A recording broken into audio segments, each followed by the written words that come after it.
ओम शांति। व्यक्ति आज दुआएं कहीं से भी मिल जाएं, लेकिन मिल जाएं, क्योंकि दुआएं आज इस समय बहुत जरूरी हैं। क्योंकि दुआएं हमारे जीवन की ढाल हैं, सुरक्षा कवच हैं। कब कहाँ काम आ जाएं कोई पता नहीं।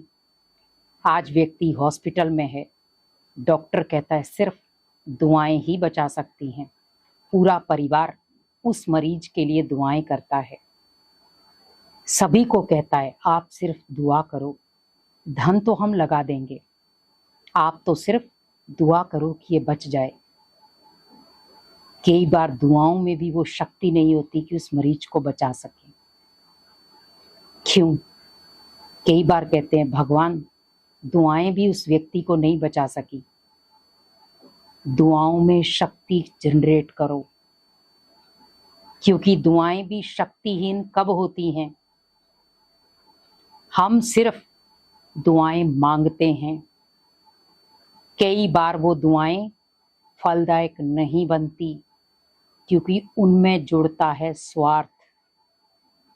जब दुआएं निस्वार्थ भावना से की जाएं, तब वो दुआएं फलीभूत होती हैं। कैसे? इस चीज को बहुत गहराई से समझना। हॉस्पिटल में आपका कोई भी रिलेटिव है, डॉक्टर ने आपको कहा इनको सिर्फ दुआएं बचा सकती हैं। उस जगह पर सिर्फ आपका एक सदस्य नहीं था, हजारों थे, लेकिन आपने दुआ किसके लिए की? सिर्फ आपने अपने किसी एक रिलेटिव के लिए। वहां पर कितने लोग थे? आपने हजारों के लिए नहीं की, आपने सिर्फ एक के लिए की। वहां पर अगर आप दूसरों की ना सोचें कि हजार लोग हैं, वो हमारे लिए थोड़ी कर रहे हैं, हमें दूसरों को देखना ही नहीं है। भगवान ने क्या कहा है कि अगर हम दूसरों को देखेंगे तो हम कभी भी सर्व का सहयोग नहीं कर पाएंगे। कहते ना, सर्व के सहयोग से सुखमय संसार।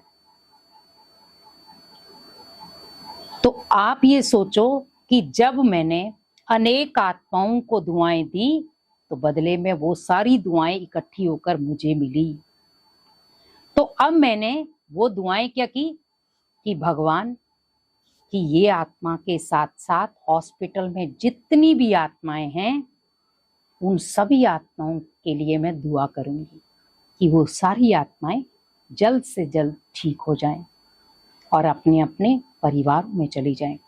आप एक साथ अगर सभी आत्माओं के लिए आप दुआएं करते, तो वो सभी आत्माओं के परिवारों की दुआएं भी आपके उस मरीज के साथ कनेक्ट हो जाती, क्योंकि वो आत्माएं भी जब दुआएं कर रही थी, उन सभी की दुआएं भी आपकी दुआओं में शामिल हो जाती, क्योंकि वो भी कहीं ना कहीं दुआएं कर रहे हैं, आप भी कहीं ना कहीं दुआएं कर रहे हैं। तो जब दुआएं एक दूसरे के साथ कनेक्ट होती हैं, तो बनता है वाइब्रेशन। तो जब आप एक लड़ी को कनेक्ट करते, मींस एक मोती को जब एक धागे में पिरोते हैं, तो बनती है माला। तो आप हॉस्पिटल में मान लो एक मरीज के साथ कितने लोग बैठे हैं, आप कनेक्टिविटी जोड़ते जाएं। तो आप सोचो कि जब आपने सिर्फ अपने मरीज को दुआएं दी, बाकी सबको छोड़ दिया, तो आप स्वार्थ में गिने गए, तो ज्यादा मदद नहीं मिलेगी वहां। लेकिन हमें हॉस्पिटल में जितने थे उन सब के लिए दुआएं करनी है। फिर आप वहां पर दुआओं का चमत्कार देखो, आपको वहां पर डबल दुआओं का बेनिफिट मिलेगा। तो वो दुआएं फलदायक रूप में आपके साथी बन जाएंगी। तो कभी भी आपको दुआओं का सुरक्षा कवच या दुआओं की ढाल बनानी हो, तो हमेशा याद रखो कि मुझे ऐसे नहीं स्वार्थ के रूप में कि ओनली मेरे घर का सदस्य ठीक होना चाहिए, नहीं, मैं जिस जगह पर हूं वहां पर भगवान इन सभी आत्माओं के लिए मैं दुआएं कर रही हूँ, जिसमें मेरे घर का भी एक सदस्य है। इसके ऊपर भी आप अपनी छत्र छाया बनाए रखना, और इसको भी स्वस्थ करना, और आसपास में जितने भी लोग हैं उनको भी आप स्वस्थ रखना। तो आप देखना दुआएं चमत्कारी काम करेंगी, क्योंकि जब हम ओनली अपने बारे में सोचते हैं तो भगवान भी देखता है कि ये बच्चा सिर्फ अपने बारे में सोच रहा है, तो भगवान कभी भी वहाँ पर मदद नहीं करता है। लेकिन जब आप अनेक आत्माओं के बारे में सोचते हैं तब भगवान वहाँ बल भी देता है, शक्ति भी देता है और मदद भी देता है। इसीलिए हमेशा याद रखें, अनेक आत्माओं के लिए सोचेंगे तो भगवान आपके लिए हमेशा सोचेगा। तो दुआएं भी आपका सुरक्षा कवच जरूर बनेंगी। ओम शांति।